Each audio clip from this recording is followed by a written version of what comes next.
Macmillan Audio presents The Midnight Front by David Mack.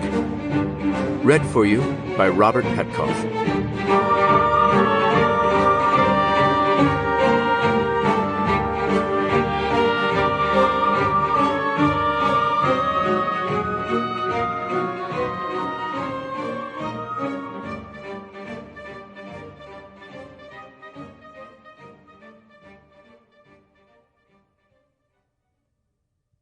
For those who were silenced, and those still struggling to be heard. There are both heroes of evil and heroes of good. François de la Rochefoucauld, Maxims. 1939. 1. August. The night reeked of demons. Their stench haunted every direction as Nando Cabral fled through wooded hills south of Lemberg, Germany, less than 5 miles from the French border. He lurched like a drunkard, one hand clamped over the gunshot wound in his left flank. Shafts of moonlight pierced the tree's canopy. Blood pulsed against his palm with each step he took. He glanced at his pursuers, blurs of motion 20 yards away and getting closer. It was too dark to see their faces, but the young Spaniard knew who they were. He didn't know how they'd found him, but it didn't matter now. Only a handful of spirits were yoked to his bidding, just enough to afflict him with a constant headache. He didn't have the minor legion he'd need to fight one fellow Karcist, never mind 2. All he could do now was run. A spectral whip cracked, spitting green fire as it ripped bark from the trees to his left. The enemy was upon him.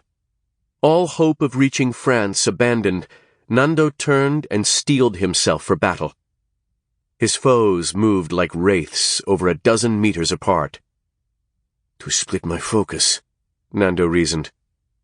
With a thought, he dispatched 2 demons normally tasked with divination to be his sentries. Then he used another spirit's gifts to make himself invisible, a delaying tactic at best, but every second mattered in magical warfare. His enemies were nowhere to be found, whispers lurking in the dark. He silenced his steps with the talent of Eris, one of the descending hierarchy's patrons of thievery. Though the ground was littered with dry twigs and debris, he skulked across it without leaving a trace or making a sound. They must have seen me trailing their courier. Other than one moment on the streets of Stuttgart, he had been careful to stay out of sight and under the concealment of warding glyphs. Breaking cover to track the Tula Society's messenger to his final destination had been a calculated risk, one that had earned Nando a bullet in his gut and the attention of the 2 enemies his master Adair had warned him to avoid at all costs. He searched the night as he flanked his foes. They had caught him less than prepared for battle, but he wasn't defenseless. The strongest spirit he held in yoke was Beleth, a king of hell renowned for its love of destruction. Nando felt the fallen angel's wings as if they were his own. He beat them twice, unleashing strokes of thunder that rent tree trunks into splinters. Shockwaves coursed through the broken forest, churning up dust. Twin bolts of violet lightning arced through the haze and struck Nando's chest. They hit like a charging bull, launching him backward. He tumbled over roots and sharp rocks. A sharp, freezing pain in his chest stripped away his invisibility as he lost his mental hold on Glazia, which returned to the abyss, the letter of its duty discharged. Nando pawed at the maggot-covered wound in his torso and realized he had been felled by the spear of Savnok, a marquis of hell that delighted in spreading pestilence.